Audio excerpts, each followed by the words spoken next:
My name is Ethan, and this is the story of the night my life shattered, and strangely, the same night it truly began. Before I tell you everything, let me ask you this. Have you ever been pushed away by the very people who were supposed to love you the most? If this story moves you, hit subscribe so more people can hear it too. Now here's what really happened. I never thought my parents would be the ones to betray me, but I'll never forget the moment. My father's voice thundered across the living room, my mother's eyes cold and unflinching as she echoed his words. Leave the house key, take your suitcase, and get out. For a second, I just stood there, frozen. My heart pounded in my chest as if it wanted to break free. The home I grew up in, the walls filled with childhood laughter, suddenly turned into nothing but a prison throwing me out. Neighbors peeked through their windows as I dragged my suitcase across the porch. Some whispered, some only stared. Their silence was louder than any insult. Each step away from the house was heavy, humiliating, unbearable. But deep inside, something whispered, "This isn't where your story ends."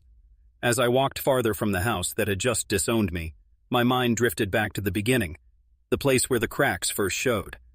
I remember being 8 years old, sitting on the edge of the dinner table chair, swinging my legs because they never quite reached the floor. My father's eyes were always on my older brother, Daniel. "Look at him," Dad would say proudly, his voice filled with approval. "Strong shoulders already. He's going to make something of himself." But when his gaze shifted to me, it was different. Cold, dismissive, as if he had already decided I was a disappointment, even before I grew old enough to prove otherwise. Mom wasn't much different. She praised my sister Claire for every little thing, her grades, her singing, even the way she folded napkins. But when I brought home my drawings from school, hoping she'd see something in me, she only sighed. "Art doesn't put food on the table, Ethan. Stop wasting your time." Those words stayed with me longer than I wanted them to. They made me hide my sketchbooks under the bed, as if creativity was a shameful secret. The truth was, I wasn't the son they wanted. Daniel was the strong one, Claire was the bright one. Me? I was just the extra one. And now, standing in the night with nothing but a suitcase, I realized they had finally acted on what they'd always felt. I was never truly theirs. I dragged my suitcase down a street that suddenly felt twice as long. Every streetlight threw my shadow too big and thin, like someone else's outline pasted to my heels. I had nowhere to go, not really. My phone buzzed with missed calls from numbers I didn't want to answer. My parents' message replayed in my head like a tape I couldn't stop. Leave the house key. Take your suitcase. Get out. A friend, Maya, texted me around midnight. "Can you crash here? I've got a couch." I didn't want to be a burden, but I also couldn't sleep in the cold hum of the bus stop. I accepted because the alternative was worse, aimless wandering and the weight of that slammed door. Maya's apartment was small and smelled faintly of lemon cleaner and coffee. She pushed 2 pillows into the corner of the living room and handed me a blanket, like it was the most natural thing in the world. "Don't be dramatic, Ethan.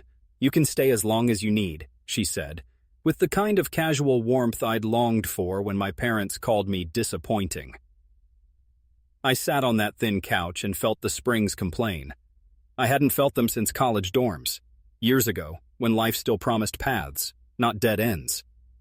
My stomach buzzed with hunger I couldn't satisfy with pride. The last thing I'd eaten was a hastily made sandwich before leaving. Now it felt like a luxury I couldn't afford.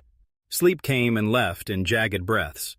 I woke to the murmur of morning traffic and a hollow ache in my chest. The shame wasn't loud. It was quieter, the kind that sits like dust on everything. My clothes, my thoughts, the suitcase at my feet. I washed my face in Maya's tiny bathroom and looked at myself in the mirror. The reflection was the same, but somehow smaller, like the edges had been shaved off my confidence. I tried calling my brother. No answer. I texted, but the typing bubbles never came. I thought about walking back, pleading, explaining, anything to erase the look on my father's face. But what would I say? Forgive me for being me? It felt impossible. Days bled into each other. I took odd jobs, waiting tables, folding laundry at a laundromat, delivering packages on a bike. The work was honest, But every dollar I earned felt like a bandage over something much deeper. I was tired in a new way, bone-level exhaustion that coffee couldn't fix. At night, when I lay on Maya's couch and listened to her quiet breathing, I would stare at the ceiling and try to stitch together who I was without the people who'd defined me. There was a moment on a rain-slick Tuesday when everything cracked. I'd taken a double shift at the diner and came home smelling of fryer oil and bleach. I sat on the couch and the room spun in slow film. The suitcase beside me felt heavier than granite. I pulled out my sketchbook, one of the few things I hadn't hidden, and flipped through pages of doodles and half-finished drawings. My childhood lines, the cartoons I loved, the landscapes I'd once believed I could make real. I thought of my mother saying art doesn't put food on the table. I thought of my father's distant pride for Daniel that never included me. My chest tightened until I couldn't breathe. For the first time since that night, the questions that had stayed polite became sharp, urgent key. Knives. Am I really worthless? I whispered into the dark, and the apartment answered with silence. The sob started small, a hitch, then burst into something that felt like being set on fire from the inside. Tears stung my eyes. My hands shook so badly I could barely turn the page. I cried not only for the door that closed behind me, but for all the doors that had been quietly shut while I smiled and tried to belong. I cried for the years I'd swallowed my voice, because it wasn't the one they wanted to hear. When the crying finally slowed, exhaustion took over. There was a strange clarity in that spent emptiness. Somewhere under the humiliation and the ache, a slow, fierce ember glowed. It wasn't hope so much as a truth that had been waiting. Being pushed out didn't erase who I was. If anything, it exposed a space where something else could grow.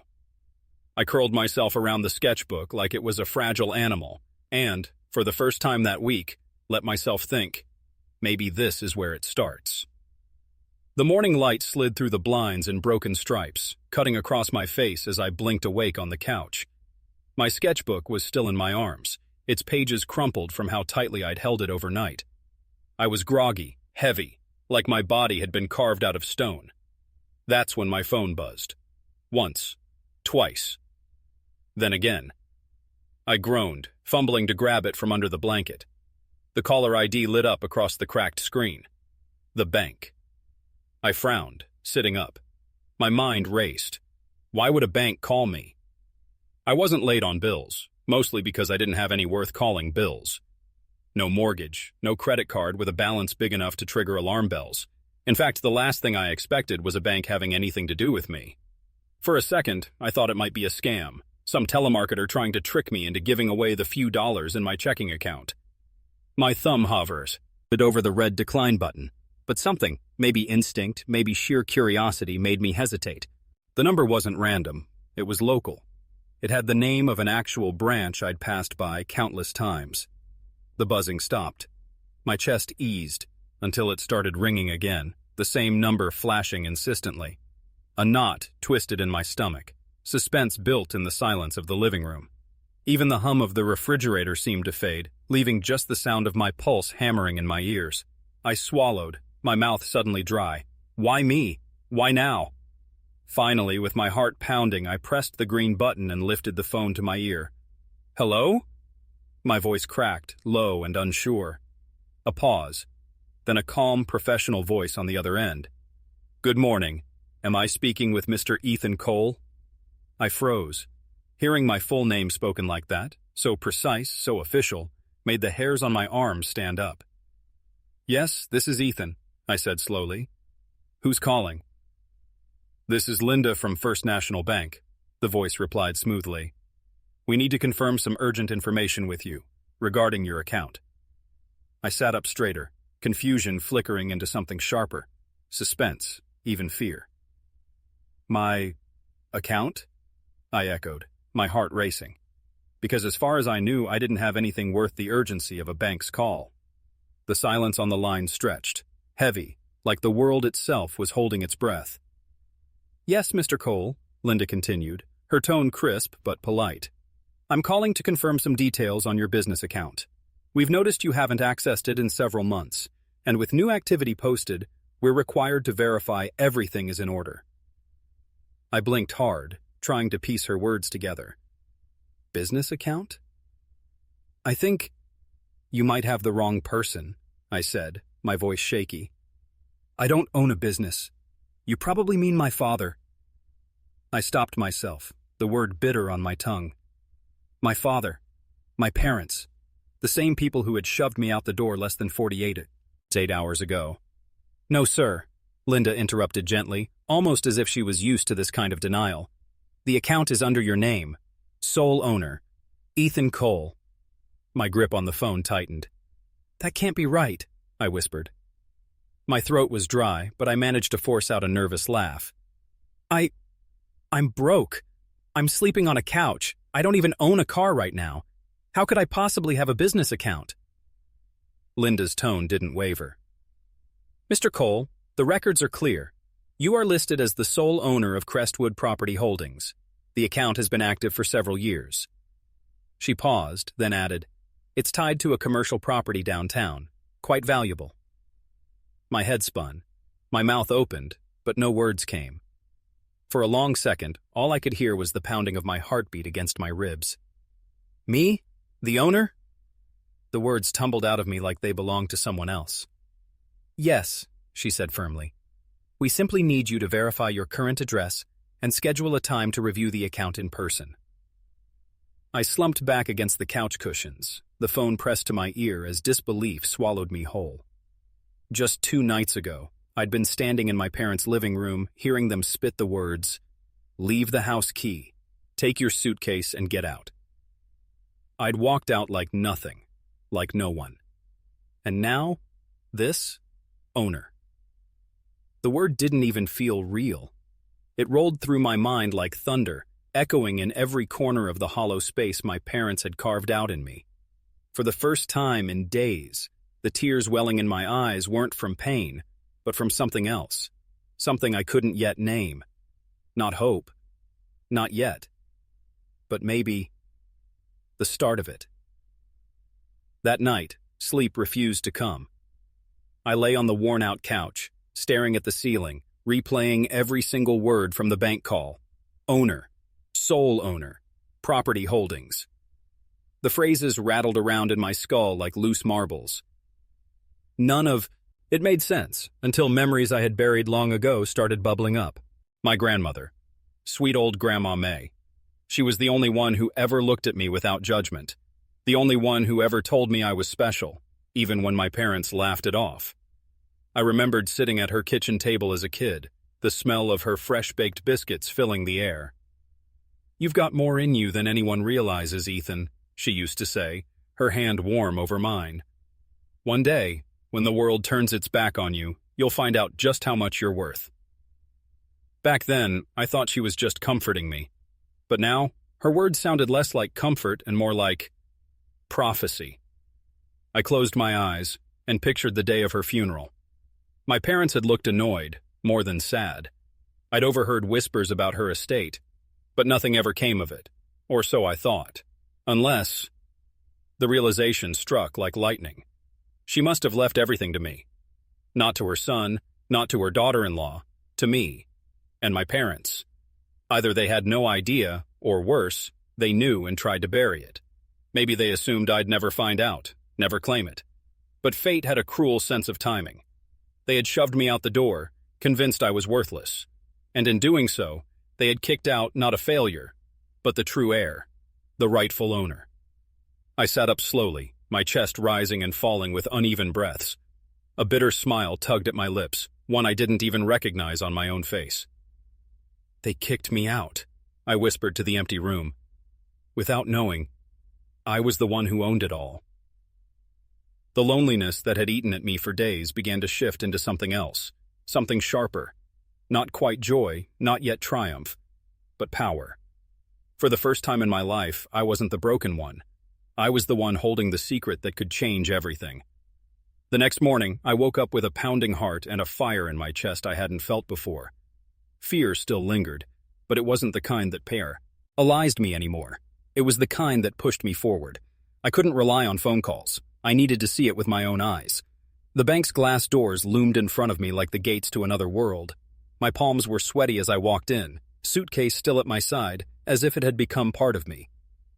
"Can I help you?" the receptionist asked politely. "Yes," I said, voice steadier than I expected. "My name is Ethan, and I received a call yesterday about an account. They said I was listed as the owner of a property." She typed something into her computer, then glanced up at me with a hint of surprise. "Oh, yes, sir. Please wait a moment. Someone will be right with you." Minutes later, a man in a sharp suit appeared and ushered me into his office. He introduced himself as Mr. Hall, a senior officer. My knees felt weak as he slid a thick folder across the desk toward me. Inside were documents, pages and pages of them, all stamped and signed, all with one thing in common: my name, owner, sole proprietor, heir. I traced the letters with my finger as if they might vanish. My throat tightened. This is real? Mr. Hall gave me a sympathetic smile. "It's very real, Ethan. The property deeds, the business accounts, they're all in your name. Your grandmother was very specific in her will. She wanted you, and only you, to inherit." Tears blurred my vision, but I didn't let them fall. Instead, I reached for the pen he placed in front of me. My hand trembled as I signed the first paper, then the second, and the third. Each stroke of ink felt like a piece of my old self dying, and a new version of me being born. By the time I set the pen down, something had shifted deep inside me. I wasn't just the kid my parents threw out anymore.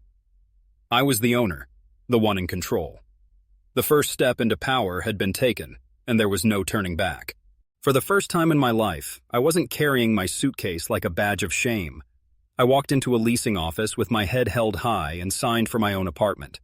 It wasn't a penthouse or anything fancy, but it was mine. 4 walls, a key that belonged to me, and a door I could close without fear of being told to leave.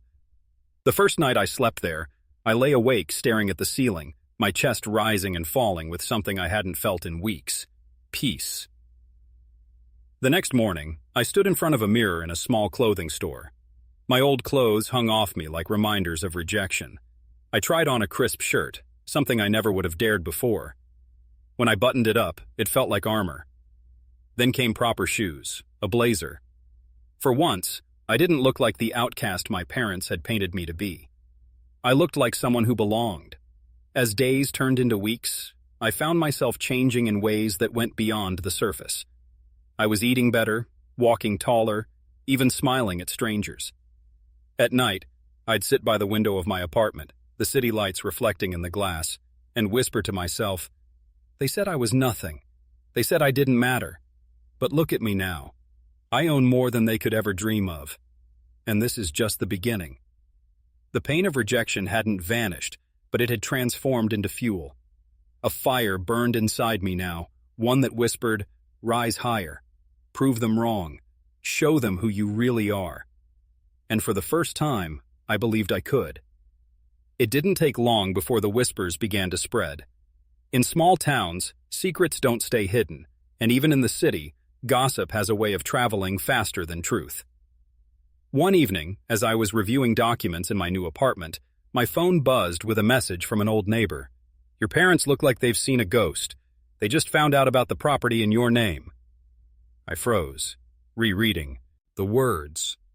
For a moment, I could almost picture it, the shock on their faces, the disbelief. My parents, the same ones who had tossed me out with a suitcase, now realizing I wasn't some failure struggling to survive, I was the legal owner of something bigger than anything they had ever achieved. I imagined the scene, my father gripping the armrest of his chair, muttering, "That can't be true."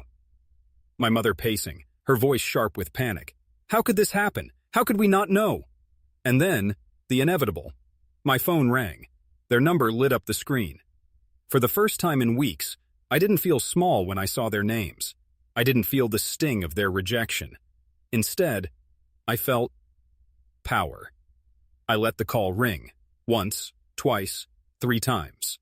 Finally, I swiped to decline. Minutes later, a flood of messages came through. "We need to talk. This isn't what you think. Please call us back." I sat back in my chair, a slow, almost bitter smile forming on my lips. The same people who had told me I was worthless now wanted to reach me. The same parents who had shut their door in my face were now pounding on mine. even if it was only through a phone screen. For the first time in my life, I realized the truth. They needed me now more than I ever needed them. It was a Saturday morning when the knock came. Heavy, relentless, the kind of knock that demanded attention. I wasn't expecting anyone. For a moment, I thought maybe it was a delivery. But when I opened the door, my heart dropped. There they were, my parents. My mother's eyes softened instantly, her lips curving into a smile that felt foreign. "Sweetheart," she said gently, as if the last words she had spoken to me weren't filled with venom. My father cleared his throat, his tone rehearsed, polite. "We thought we'd visit, just to see how you're doing." I stood frozen in the doorway, gripping the edge of the door so hard my knuckles turned white. For weeks I had dreamed of this moment, of what I'd say if they ever dared show their faces again. And now here they were, smiling as if nothing had happened. Inside me, two storms collided, anger and love. The child in me still longed for their approval, still wanted to believe maybe they cared. But the adult, the betrayed soul who had walked out with a suitcase and shattered pride, knew better. Finally, I found my voice, low and sharp. "You threw me out like trash," I said, each word deliberate. "You told me to leave my key, take my suitcase, and disappear. And now, you want back in because I have something you want?" My mother's smile faltered. My father's eyes narrowed, a flicker of the man I knew too well, calculating, proud, unwilling to bend. Silence stretched between us, heavy and raw.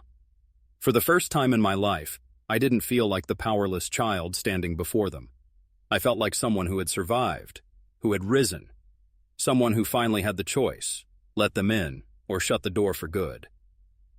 I stood there in the doorway, their faces half hidden in shadows, mine caught between fury and sorrow.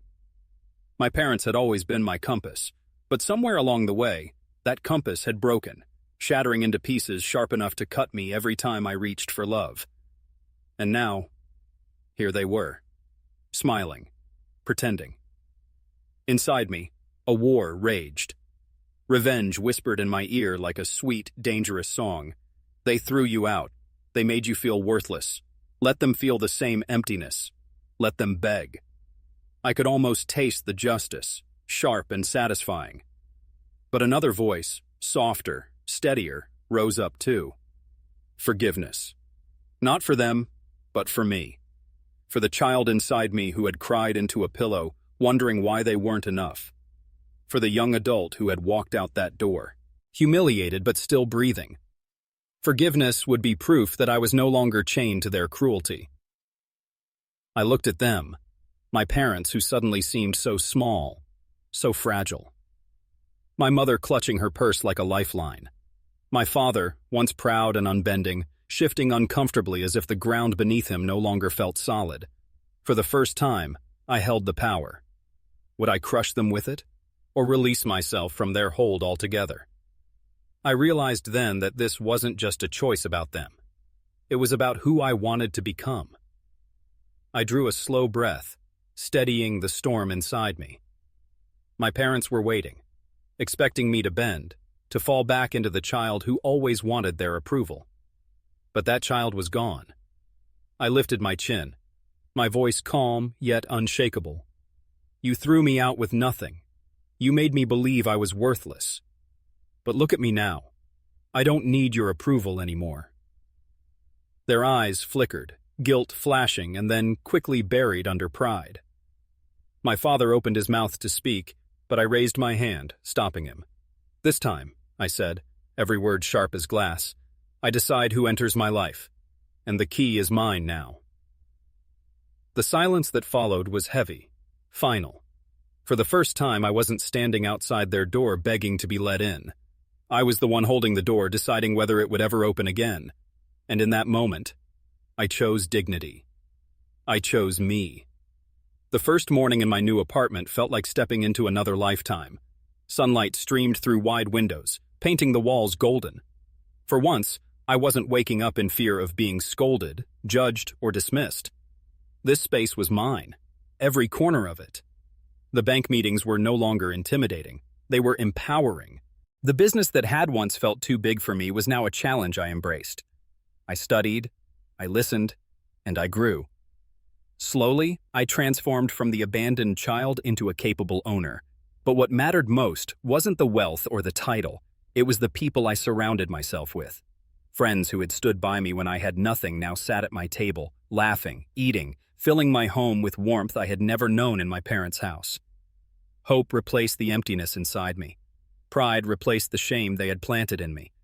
As I stood on the balcony overlooking the city lights, I whispered to myself, "They said I was nothing, but I became everything they could never imagine." When I look back at that night, the sound of their voices cold and sharp, telling me to leave the key and get out, I no longer feel the sting. Instead, I see it for what it truly was, the moment my freedom began. Their rejection, as cruel as it felt, was the doorway I never would have opened on my own.